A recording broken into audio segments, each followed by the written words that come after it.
You're listening to Satellite Sisters. What's a satellite sister? The person you call when the best thing in your life happens or the worst. The person that gets you up, gets you going, and gets you through. And every once in a while, changes your mind.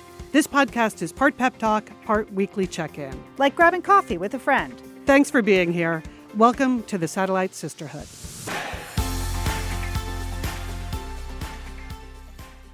You're listening to Satellite Sisters. We're so glad you're here today. I'm Lian Dolan from Pasadena, California. I'm a writer, producer. I've been spending a couple weeks in Oregon on spring break getting some work done. And my question of the day is, hey, Jewel, Liz, you got any plans for October? This is Julie Dolan. I'm in Dallas, Texas. Lian, I have just locked into a fabulous weekend in October. Oh. Fabulous. I'm just so excited about it. I just can't wait to tell you. Liz? Mm-hmm. This is Liz Dolan in Santa Monica. I'm a marketer and a podcaster, and I was instructed months ago to keep October wide open, Lian. So I did, but now I'm nailing down a big thing. That's all I'm going to say for now. Oh, how is that for a tease, Satellite Sisterhood? That's right. We're going to tell you our big breaking news in just a second, but we also have a full show. Liz, you're here with the Space Report. You're on it, Space Sister. What's happening? We just have like giant front page breaking news. You know what I'm talking about. Of course, I'm talking about the new astronauts. That's it. That's what we really care about here at Satellite Sisters. Artemis 2. Excellent. That sounds great. Julie, you want to have a discussion about something I don't think we've ever talked about on Satellite Sisters, obituaries. Obituaries. Have you ever thought about your own obituary, about writing it ahead of time, or what you would want to include or not include? Yes, like every day. You Really? do? Okay. No, well, we're going to I'm talk. a writer. Okay. Okay, did you write mine?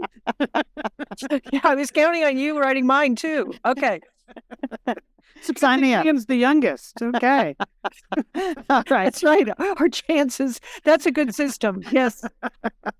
I think we're going to have a more serious and thoughtful discussion about obituaries, but sure, we're going to talk about that. Also, I have a whole list of things mentioned on the Facebook group in the last couple of weeks that people are looking to bring back or that are having a comeback that we want to get on board with. I'm talking, of course, about cottage cheese and khakis and a few other things. So stay Good with list, Lian. It's a good list. But Jill, we did have a little spring break. How was yours?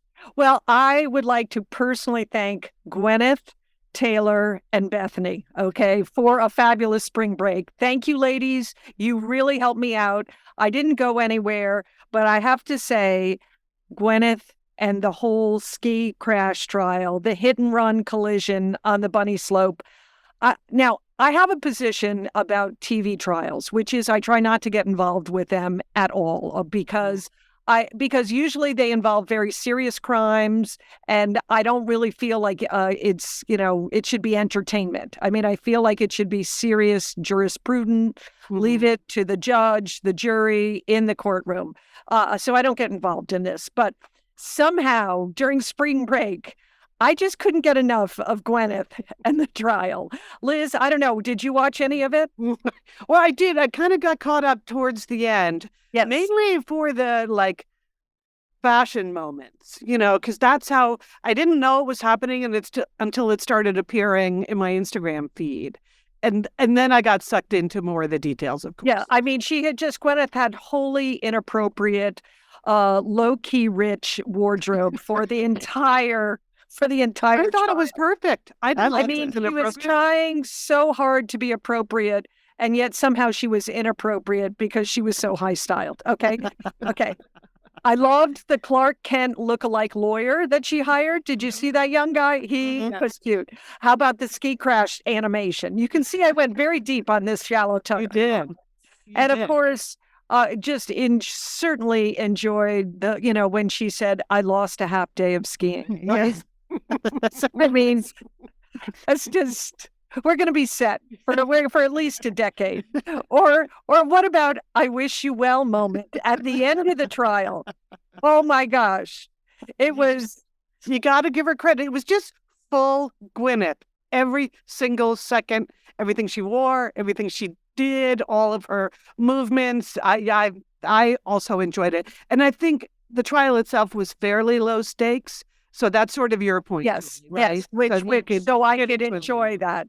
You know, when she just had no idea how much it costs to ski at Deer Valley. But she was going to check into it.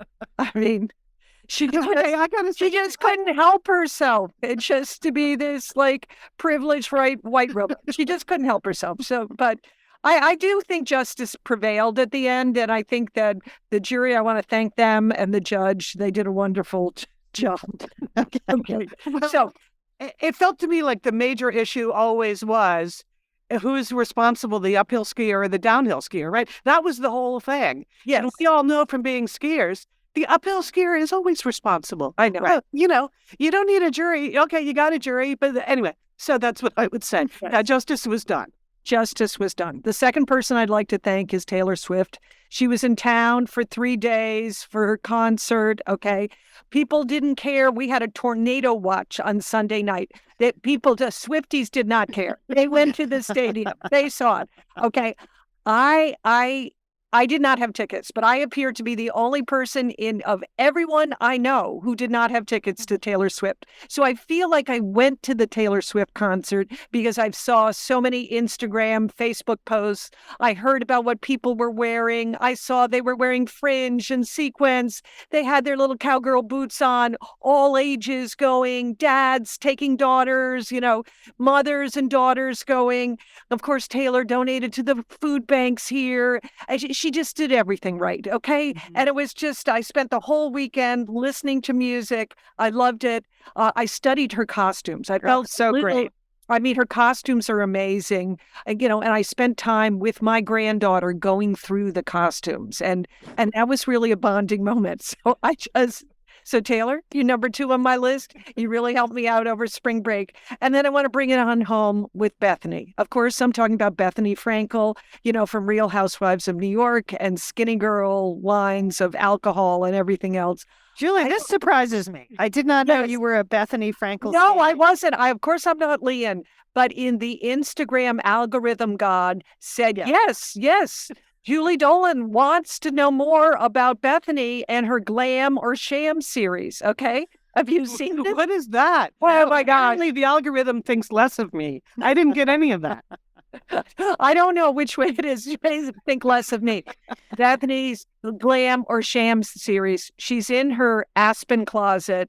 She is just going through and makeup. She's trying on makeup, whether it's high price Yves Saint Laurent, plumper versus something you buy at CVS, Glam or Sham. And she is talking smack about these makeup products. I don't even know what half of them are. And she's just globbing them on and putting them on her lips and eyeshadow and concealer and I don't know, bronzer and glistener. And I am just mesmerized by this stuff. And she's just talking trash about him. She uses terrible language and, it does so, but she's helping. Wow, Julie, that's a whole new you. It is. So Bethany Frankel's Glam or Sham series, I couldn't get enough of it. So as you can see, it was a very big spring break weekend for me between Gwyneth, Taylor, and Bethany. Yeah. Thank you, ladies. Okay. Well, that is an excellent warm-up, Julie, because, we told everyone that we had a big announcement today. And that time has come. So you all warmed up for the big announcement? Yes. Here we go. Here we go, Smisters. Because we have missed seeing your faces in person, because we have missed hearing your laughs in person, because we have missed so much about you, we will be hosting the, drumroll please, the first ever Satellite Sisters Big Fun Weekend this fall. Yay! I'm so in excited. October. It's very exciting. So put a giant save the date across your calendar for October 13th, 14th, and 15th. And join us in Minneapolis, Minnesota. Oh, yeah. We had a lot of bid cities. Tokyo, Rio, Paris. Minneapolis won out in the bidding for the Satellite Sisters Big Fun Weekend. And we have not been back in Minneapolis, I think, since our historic live show at the Minnesota State Fair, which is like a decade ago now. So, Okay. First of all, it's 2 decades ago, and it was a combined appearance at the State Fair. And the night before, we were at an appliance store. Remember that? Yeah, Acquired. I wasn't even on this trip, so I'm no, really I was looking there. I forward. was there. I'm looking forward to going to Minneapolis. Well, we did get to see the Butterheads, but anyway, no Yes. Butterheads this time because it's October 13th, 14th, and 15th. So we named it the Big Fun Weekend because we were playing with lots of possible names to describe a big fun weekend, and finally just decided to go with a big fun weekend as our name. So, like, bring your friends for a girlfriend's getaway or come solo, meet satellite sisters from all over. We promise some big fun. So we've got all the info on the website, but Lian and Julie, please take it away with sharing the big fun details. Okay, Sure. we're going to start on Friday night, October 13th, and with a welcome reception. Okay, you know it's going We to be should mention, can I just jump in? We should mention it's at the Hilton in downtown Minneapolis. We have not mentioned that yet. So it's at the Hilton downtown.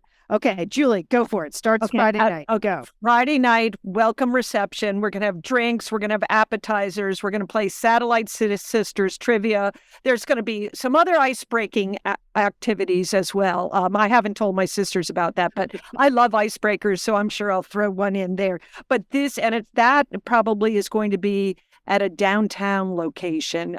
We will announce that shortly, but it's going to be a great kickoff. You are going to see, the sisters are going to be there. You're going to see satellite sister friends that you know from the Facebook group. They will be there. New friends, old friends, bring your friends. It's going to be a big, great beginning to the big fun weekend. Yeah, and then Saturday is the key day. The morning's open, so you're free to explore Minneapolis on Saturday, October 14th. In the afternoon, we're going to do a live taping of the Satellite Sisters podcast with Lian, Liz, Julie, and some special guests. That will be right there at the Hilton, which is our Big Fun Weekend official hotel.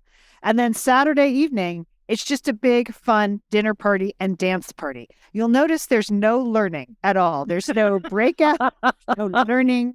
There's no lectures, nothing. It's just big fun. So I don't know, longtime Satellite Sisters will remember that like 4 years ago, I hosted a cancer support community fundraiser, and the theme was Mamma Mia. Do you remember that? It was a Mamma Mia dance party theme. It was all women at the event. And I just said this was the greatest fundraiser ever because people just came dressed like Mamma Mia, and it was great ABBA music and other music. And Julie at the time said, if we ever do a Satellite Sisters dance party, it should be Mamma Mia themed. And boom, here it is. Saturday evening, we're having a big fun dinner and dance party. So calling all dancing queens, it's going to be Mamma Mia themed.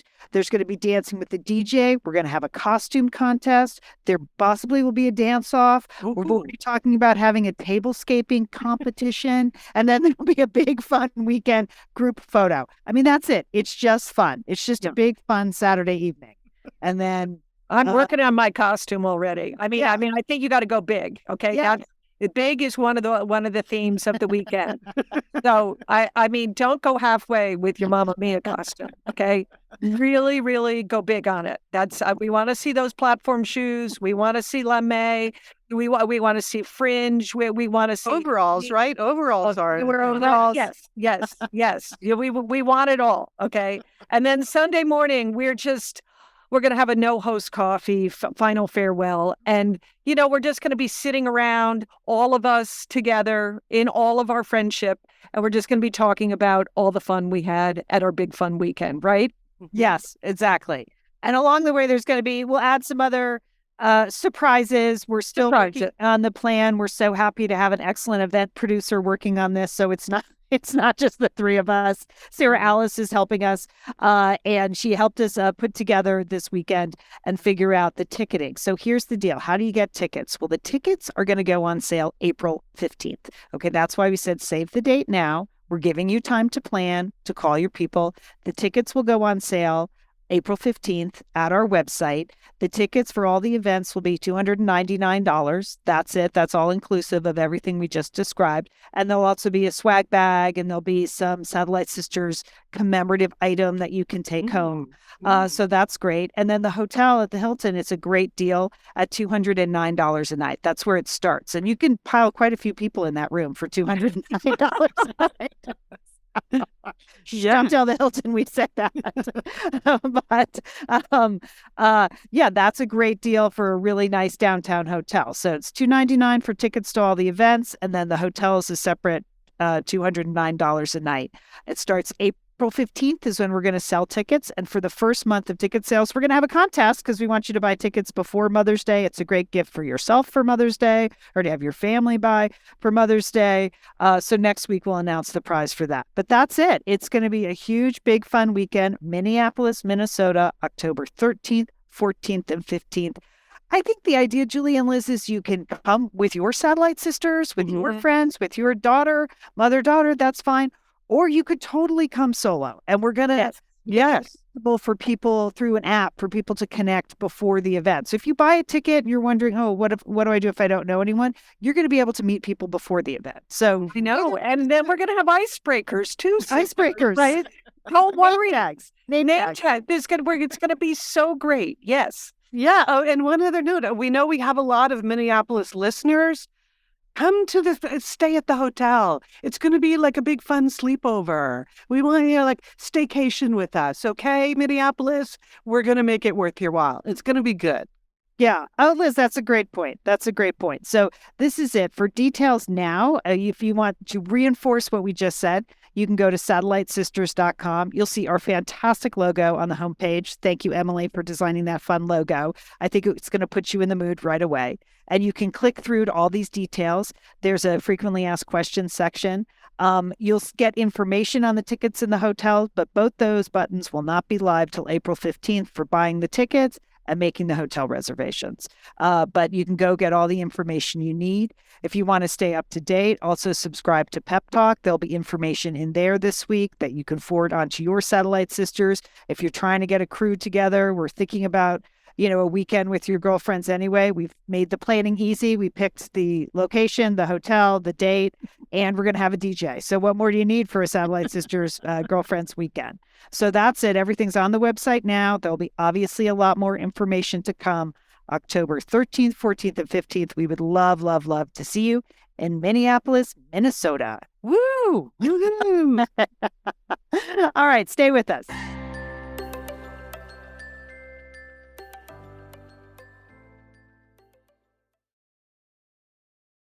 Some mornings you just wake up on the wrong side of the bed, or you have a long day at work and you know there's still more to do. Maybe even feeling like you just can't catch a break. Oh, yes, that's me.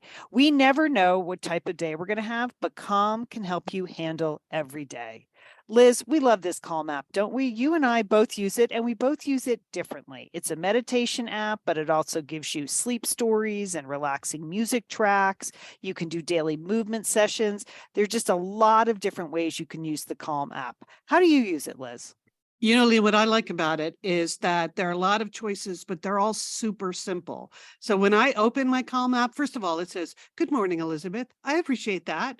And then, so there's a daily Calm right there, which is like a morning meditation. So I usually listen to that. And then later in the day, I go to the thing that's called Daily Move, which is just a daily stretching practice, which, okay, we all need that. But like today's is for soothing your nervous system. Well, who doesn't need that? So super easy, super calming. That's what I would say about Calm. I feel like I'm going to leave this ad read right now and go do that daily movement session because I could really use it. Yeah, I mean, 100 million people around the world use Calm. And even if you've never meditated before, you'll get the support you need to reduce stress, improve focus, and uplift your mood. It's a great way to start the day or end the day, or even take a mid-afternoon Calm break if you need that. If you go to calm.com/satellite, you'll get a special offer of 40% off a Calm premium subscription. And new content is added every week. The app changes every week. Go to calm.com/satellite. For listeners, you're going to get 40% off a Calm premium subscription at calm.com/satellite. And Calm is spelled CALM. Calm.com/satellite for 40% off unlimited access to Calm's entire library. Thanks, Calm. Julie, we love this time of the show because we get to talk about Osea skincare, and we love Osea, and spring is a great time to refresh your skincare routine. Have you been doing anything new, Jewel? Lian, you know, shortly before we started this podcast, I put on some C-biotic water cream right on my face. I slapped it on. I mean, I didn't. I put it in. It's so soothing, refreshing, hydrating. I love it, Lian. Well, we just love all their products. Have you tried the Osea's Ocean Eyes Serum?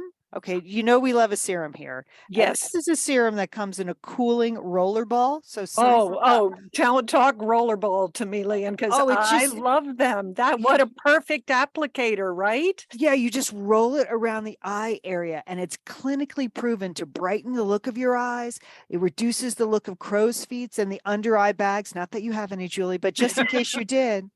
Okay, it's going to do this. It's going to diminish puffiness and dark circles and smooth the look of fine lines and wrinkles. And it's in a roller ball, Julie. So you just roll it around your eyes. It uses high performance ingredients such as hyaluronic acid, peptides, and the signature Undaria seaweed that we love about. I know. I love that, Lian. I love that fragrance. I'm in. Okay. Roller balls. Yes. Yeah. Okay. Ocean Eyes Serum. That's what you want to look for. Spring into your most radiant skin yet with clean, vegan skincare and body care from Osea. You're going to get 10% off your first order site-wide with the code SATSisters at OseaMalibu.com. You'll get free samples with every order. I love that. And free shipping on orders over $60. So Osea is spelled OSEA. OseaMalibu.com and use code SATSisters for 10% off. Thanks, Osea. All right, this is Liz. And as I mentioned at the top of the show, there's obviously huge breaking news going on in the U.S. right now. And by that, of course, I mean the announcement of the 4 new Artemis astronauts. You know, space is a longtime interest of the Satellite Sisters. Wouldn't you say, sisters? Yes. We're always talking about it. It surprises me because we really don't know anything about space or astronomy. But over the years, we have interviewed a lot about. Yes. Do you remember when we interviewed an astronaut on the International Space Station? We have really explored space in our own way. Yes. But I got to say, until the live announcement yesterday, which of course I watched, I wasn't fully on board with the Artemis mission. I didn't really understand why we were going back to the moon, but I totally get it now. Artemis 1, 2, 3, I'm on board with you. And their slogan, by the way, I don't know if you watched the live event. Oh, Liz, because you're a marketer, you like it that they have a slogan. Okay. They have a slogan. That's their slogan. Julie, here's the slogan. We are going.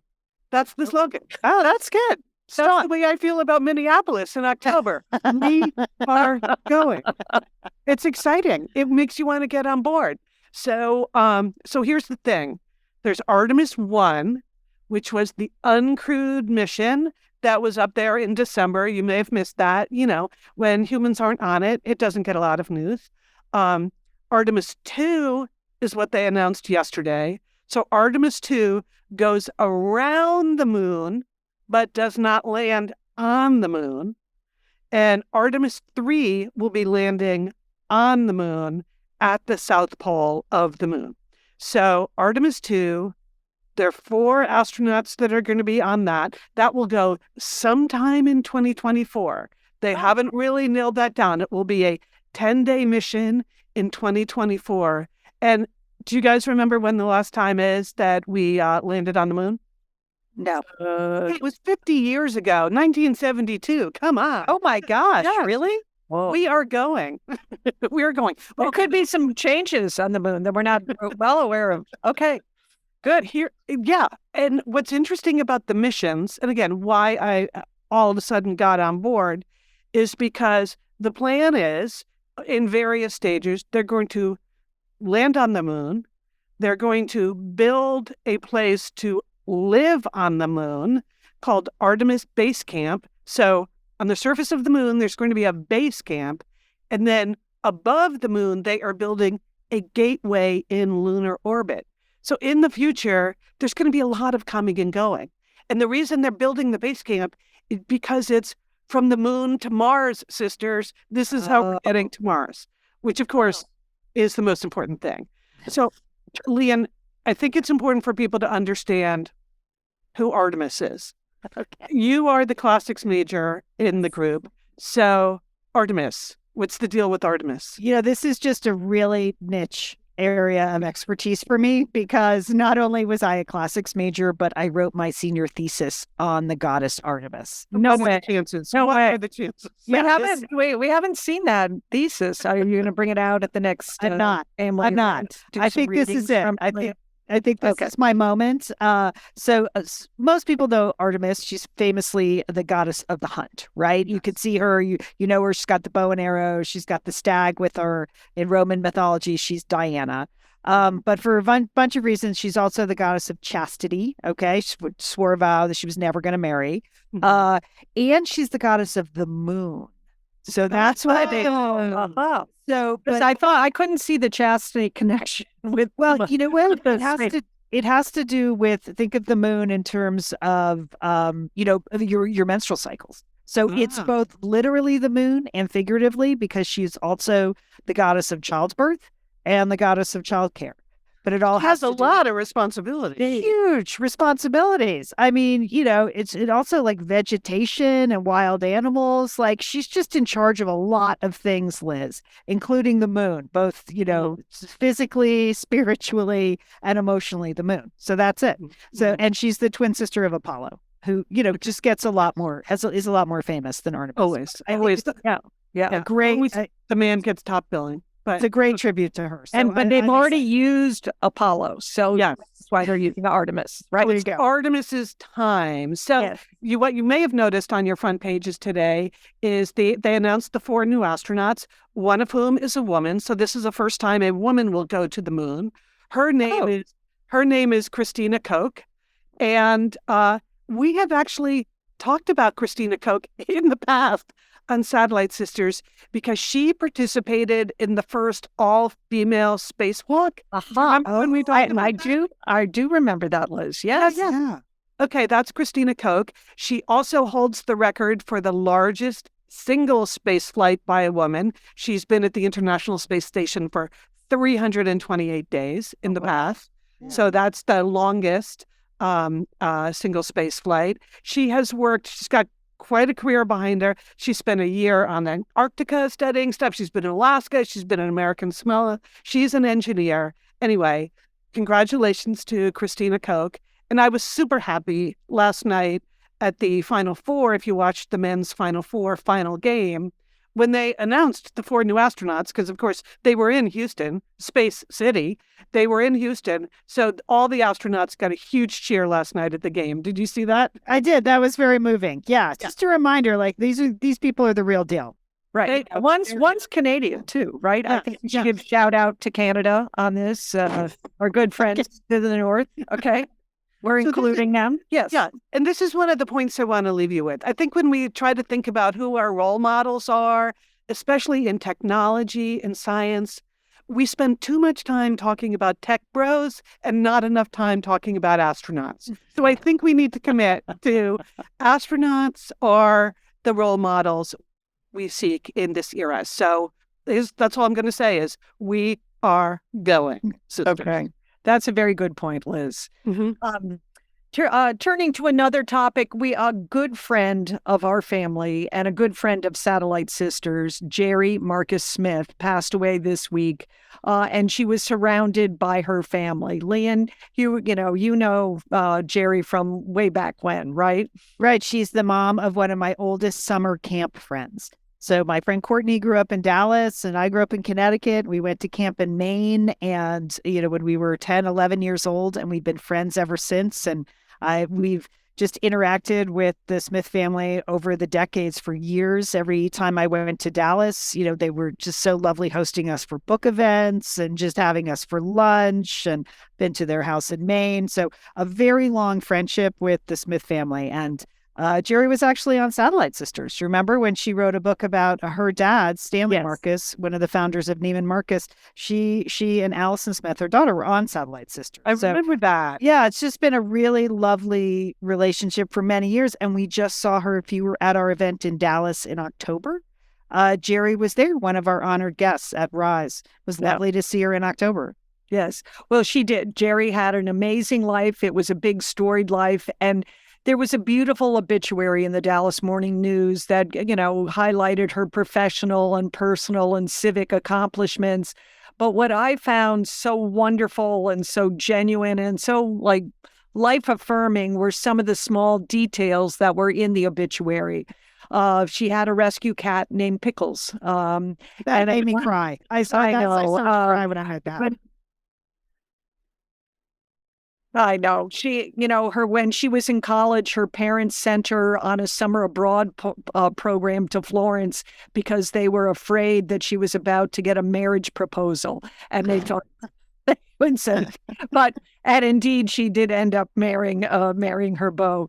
And then just another detail that she had served on a board of a girls' school here in Dallas, the Hockaday School. And it was Jerry who introduced the green and plaid skirt that is still the uniform that the girls wear now. So It's incredible. I mean, it's just little details like that, but it made me think about obituaries and, how important they are and how they bring to life someone's life and how they capture both the big events and the small events. And, we've had a discussion about this in my book club, which, on the side, my book club has the name Fitzwilliam Literary Society after Pride and Prejudice, of course.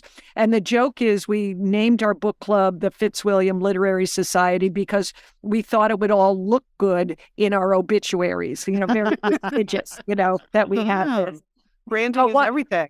Well, one of my friends, Peg, was talking about what a great memory she had with her mother at the end of her mother's life, helping her mother write her obituary, that it was a really, wonderful thing to do.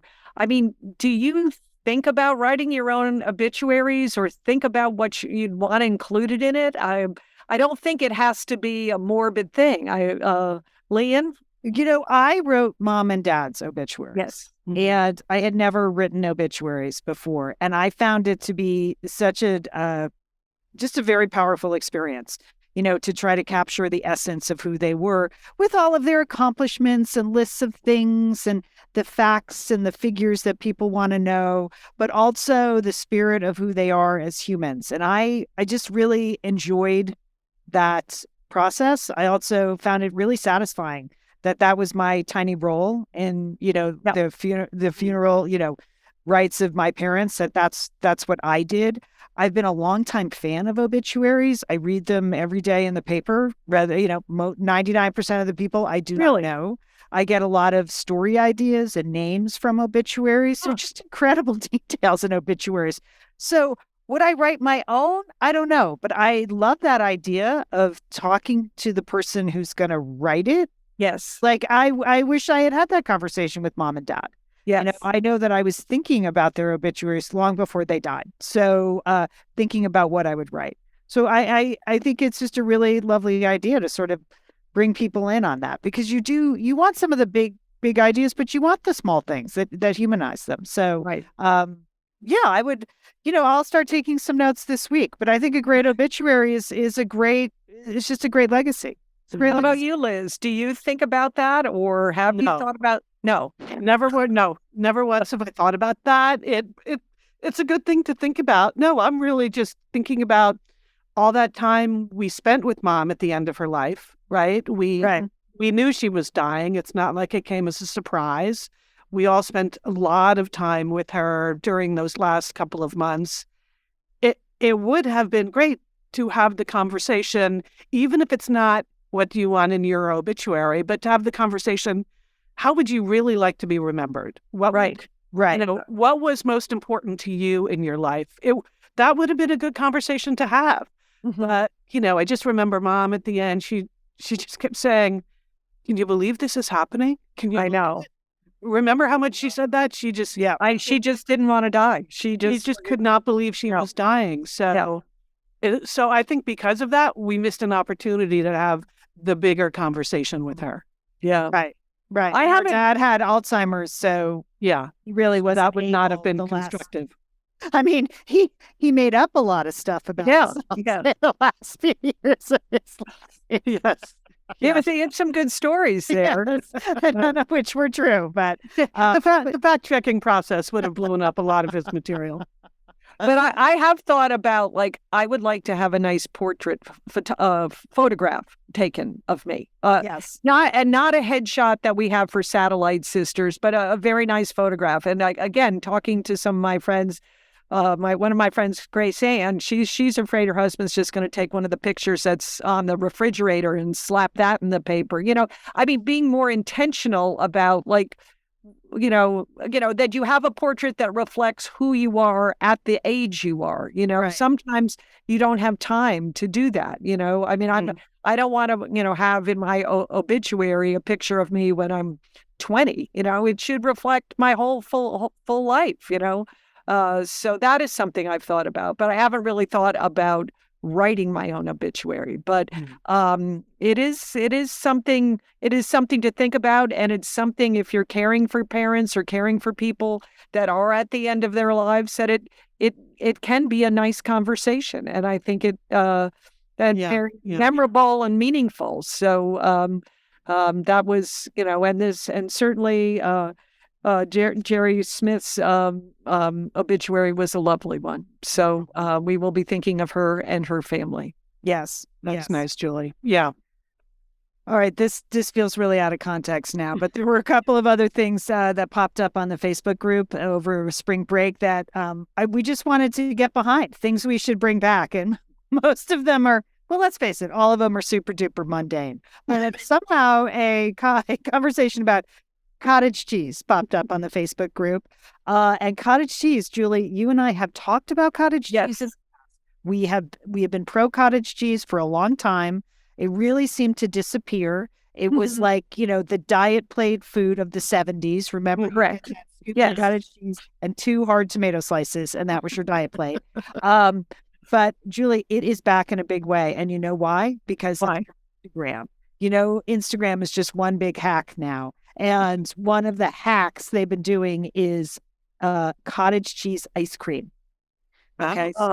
It's because it sounds wrong, Lian. I know.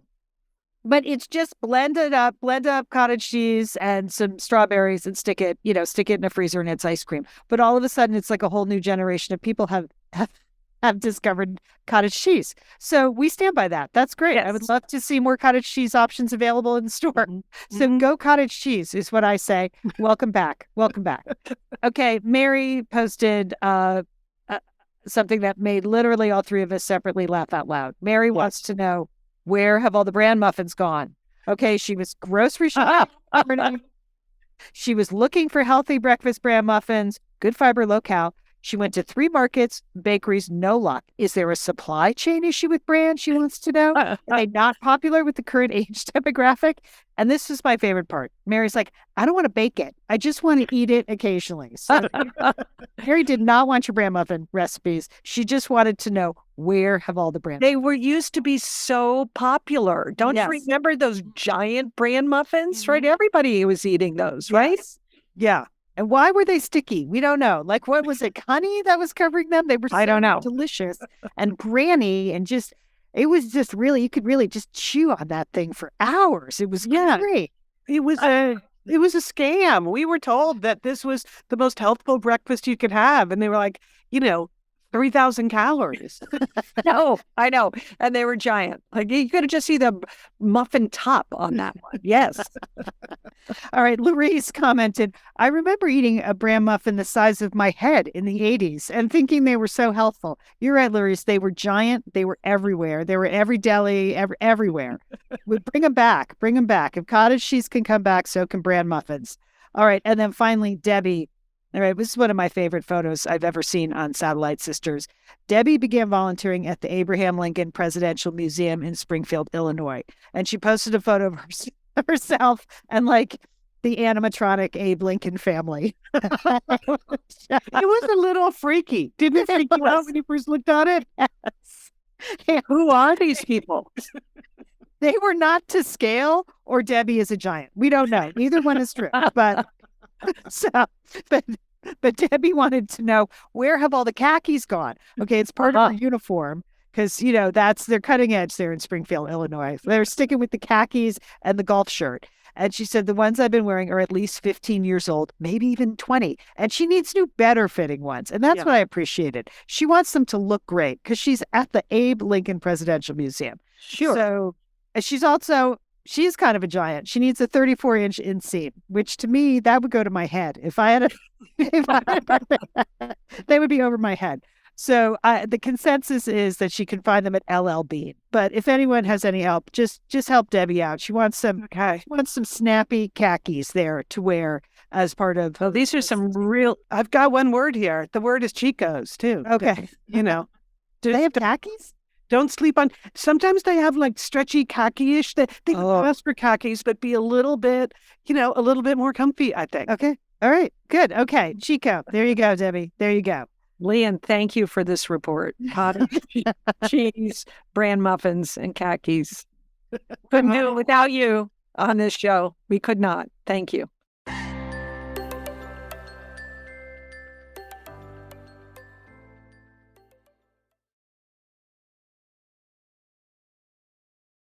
All right, we're back. Hey, April is a big month for me. This is Lian, and I just want to let people know a couple of things. I'm currently working on 3 books at once, 3 novels, and it's sort of blowing my mind. So I wanted to share.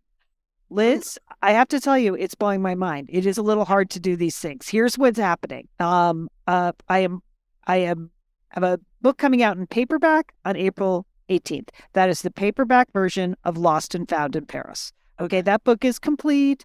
There's a very small book tour happening, a few events. So I'm going to get back to that. I have turned in my book for spring 2024. That's called The Marriage Sabbatical. Yes. So we're right. You've told us about that. So that's a year away. Okay. Yes, but what will happen is on April 12th, The Marriage Sabbatical copy edits will come back to me. And I have 2 weeks to very, very carefully go through the book and accept, rewrite, do any tiny copy edits that I need. And that process involves me reading the book out loud to myself, for a week. That takes a week to actually physically read the book out loud to make sure I didn't miss anything, they didn't miss anything. Okay, so that's book 2. And then I have already started my book for 2025, which is due this summer, called The Wedding. So I've been up here for 2 weeks. I've been in Oregon working on that because I need to jumpstart that. So that is 3 books at once, and it's blowing my mind. So okay, wait a minute. The Wedding. I think that's the first time we're hearing about that. I know. Yeah. Normally, you don't even tell us the title until it's on the bookshelves. Okay. Well, it was announced in Publishers Weekly, so I thought I could go public with it. It's The Wedding, and it's a book. It's a fun social satire. And it's a book told from 2 points of view, the mother of the bride and the mother of the groom. Oh, my God. I love that idea. Right? Yeah. Right. Okay. Good. So, I know I'm not going to tell you any more about the characters because that's the story, but that's the concept.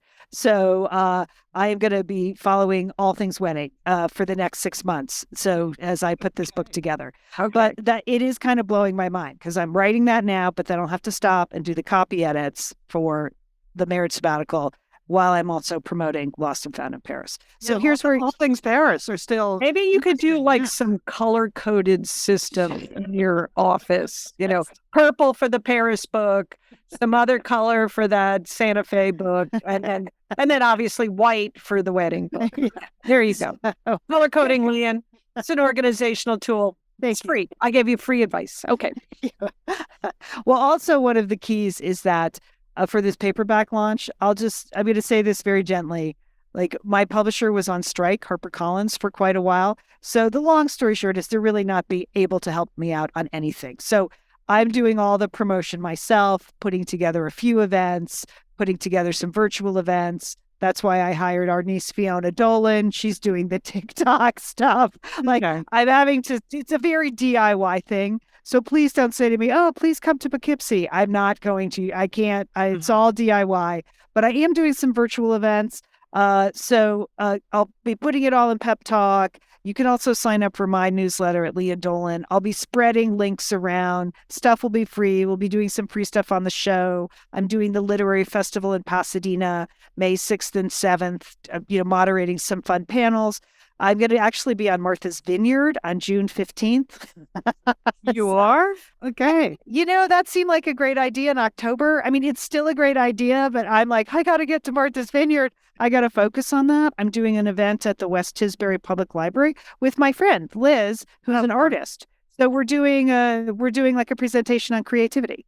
So the two of us, which should be really fun. Yeah, Liz got the gig. We're going. Somehow I have to get to Martha's Vineyard. I'm sure I'll figure it out.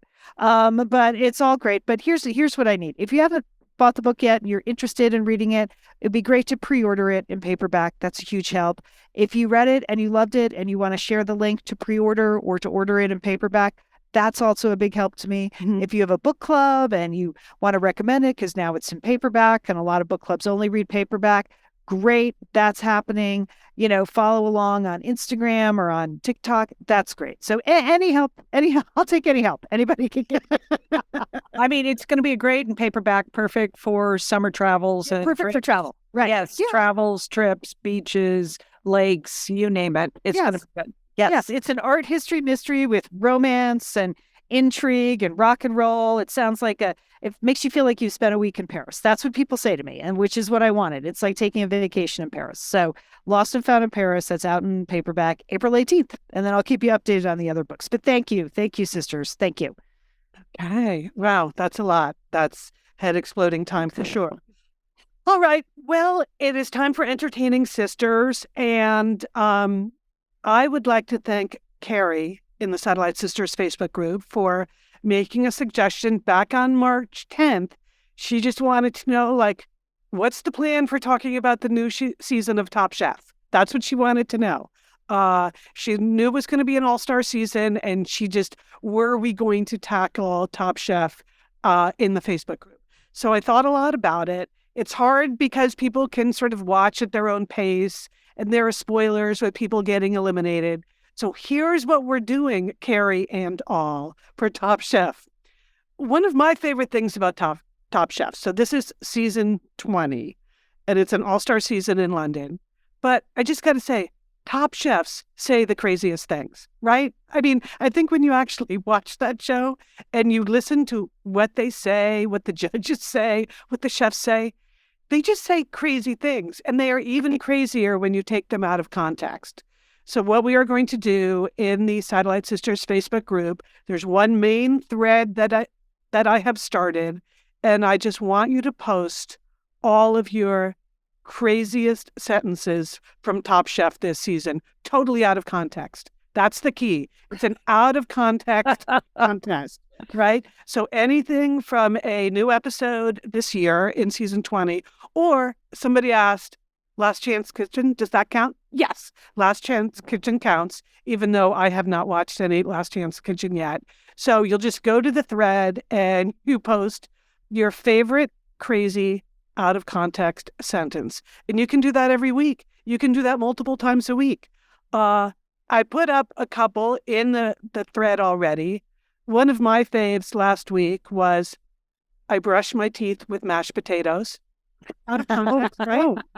I like that. See, I don't even watch this show, Liz. So I'm just going to enjoy the posts in the Facebook group. So thank you for doing that. Intriguing. I brush my teeth with mashed potatoes. It doesn't make me want to watch the show, but I like that.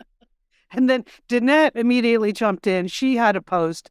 And Danette, I have to say, I remember this moment in the show when someone said this, and I literally did laugh out loud. It's a very simple sentence. One of the chef contestants said, "It's not top scallop." That's all. So out of context, it's even crazier than it sounded in context. So please, you can go there. You can do that in any order, as many times as you want. And then at the end of season 20, anyone who posted anything on this thread, I'm going to put your names in a hat, and you are going to win. There's going to be a drawing. You will win a Peace and Sauce apron from Oh, the Satellite Liz. Sister Shop. Oh yeah. Is this an actual contest? I don't think you approved this with the Satellite Sisters system. Wait, what? Just she's going out on her own, Lian. I just want to encourage participation throughout the season. And I think it could be fun. And Carrie, this was my way of making sure we didn't have any spoilers in the group, right? This is just so people can appreciate the show, appreciate every new episode. We can all laugh together. And that's what we're going to do. Okay. So Top Chef out of context on the Satellite Sisters Facebook group. There you go. Okay. Wow. All right. Exciting, Liz. Hard to follow. Well, Liz, I know you and I have been watching the new Netflix series, The Night Agent, okay, which is a 10-episode series. And this, Lian, is about an FBI agent who was monitoring an emergency line, and he answers a call that leads him into this deadly conspiracy involving a mole in the White House, okay? Ooh, sounds great. So actually, this series doesn't really cover any new ground. But here's what this series has. And even better. Oh, even better. Okay. It's very solid. Okay. Number one, it moves along, as our mother Edna Dolan would say. Okay. This is a pretty fast-paced show. Lots of twists and turns. You don't know who are the good guys or who are the bad guys. There's excellent chemistry between the FBI agent Peter Sutherland and Rose Larkin, who is IT startup failed CEO who's helping him out, okay? But Liz, I would have to say my favorite character in this series is Diane Farr, the chief of staff, okay? Yeah. Played by Hong Chow. She just kills this role, and you are just mesmerized by everything she does.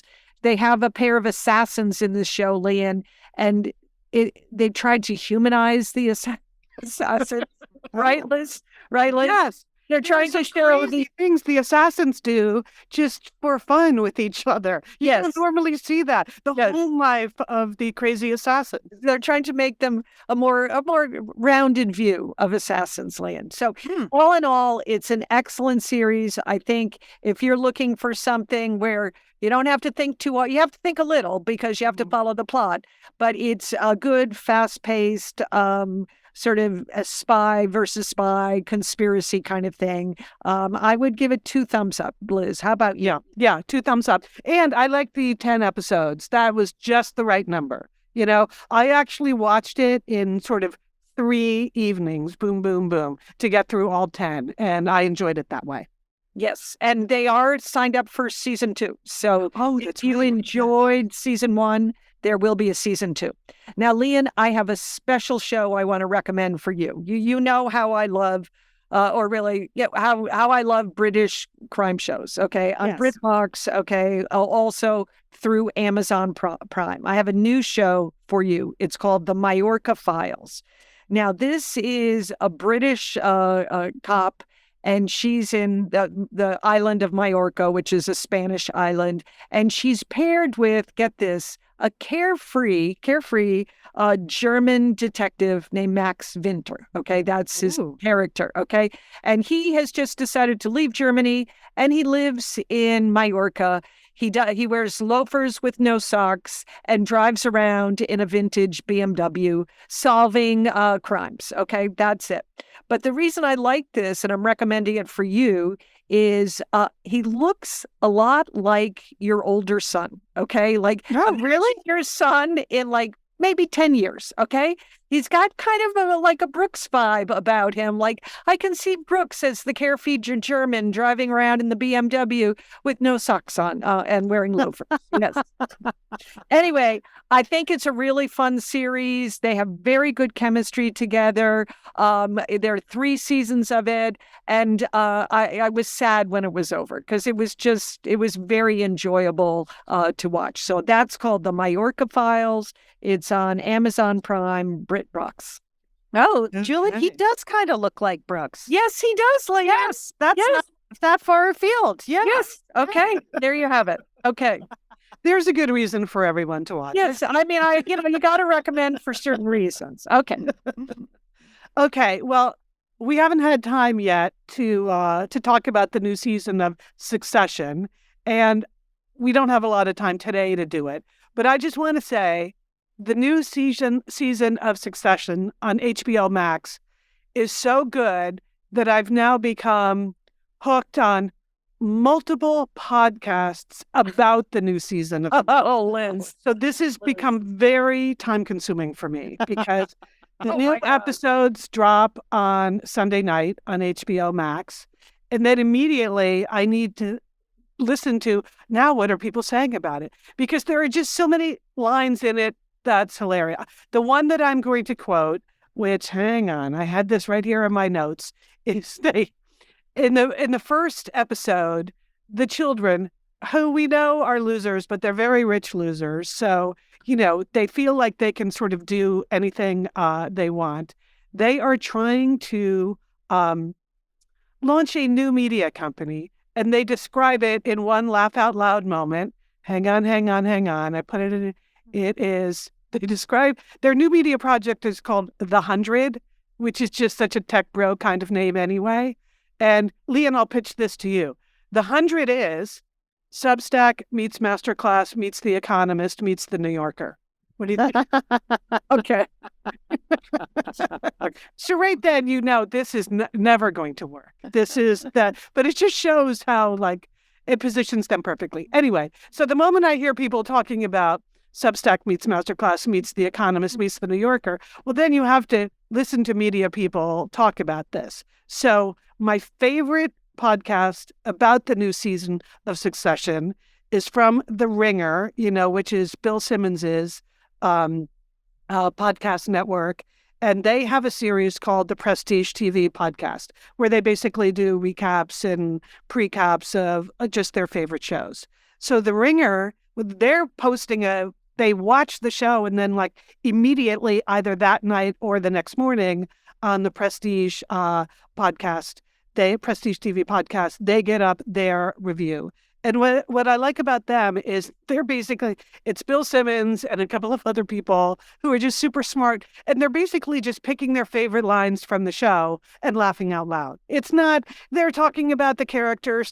There's nothing super deep going on here. They just really appreciate the hilarity of the show. So I like that. Another one that a lot of people listen to is the official Wow, I know. This is HBO podcast. This is going to be quick because really I say go to Prestige TV Podcast. It's the most fun.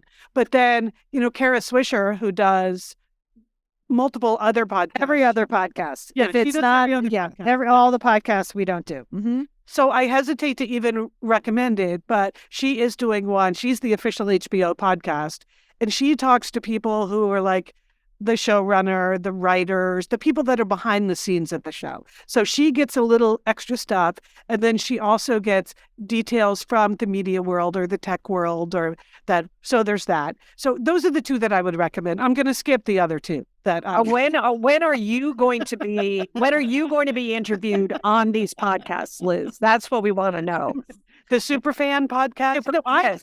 I just enjoy listening to other people take it apart because, you two did TV recaps for many years. And you were very skilled at it. I never participated in that, but I do appreciate people who are skilled at bringing the episode back and in a fun way and telling you things that you may or may not have noticed. So anyway, but Succession, enough said. It's great.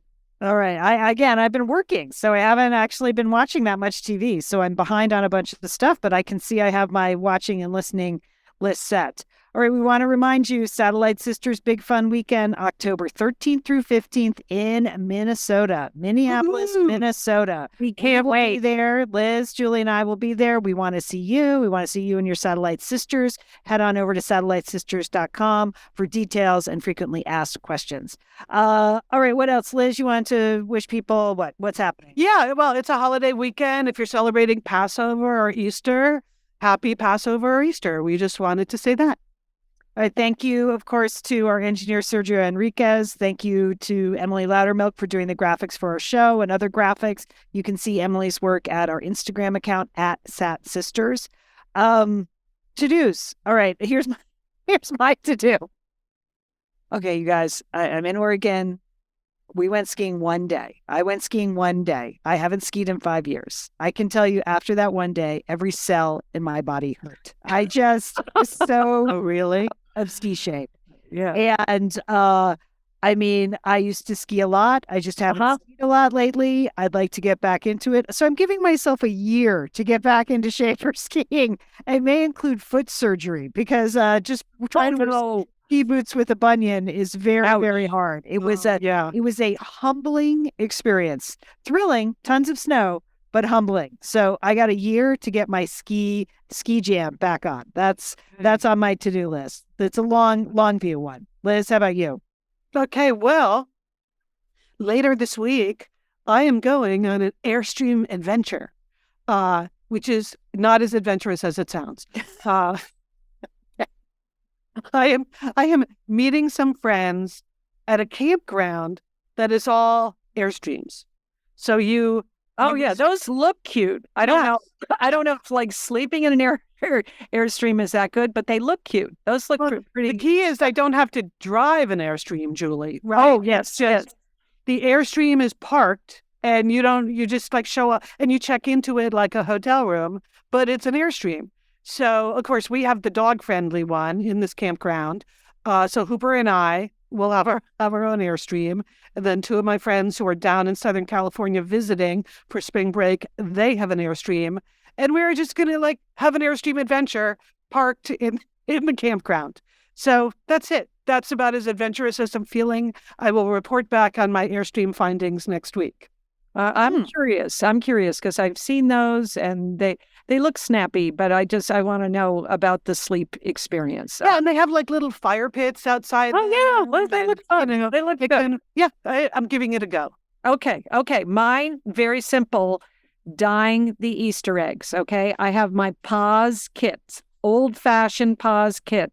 And then, you boil the eggs and then you let the kids dye them. Okay. I'm saying this so emphatically because like everything else now, they've ruined Easter eggs. Like you go on Instagram and they have made it so complicated, the way they decorate them or their system of dyeing, or just go to the grocery store, buy the pods, kids, you put the water in, and let the vinegar, the vinegar, whatever color they want. Fine. Okay. Not everything has to be like decorator Instagram quality. Just give the eggs back to the kids. Yes, right. Yes, that's right, Liz. Okay. Mm-hmm. So I've got mine. We're gonna dye eggs the old-fashioned way, and I don't want to hear anything about it. Okay. Was that a to-do or a rant? What? That was. It's a fine line. Fine line. Okay. It sounds like it's going to be fun at your house, so enjoy that. All right, sisters, this is it. Minneapolis, we're going. Thanks for listening to the show down. Yep. Sisters, have a great week. You too. And don't forget, call your satellite sister.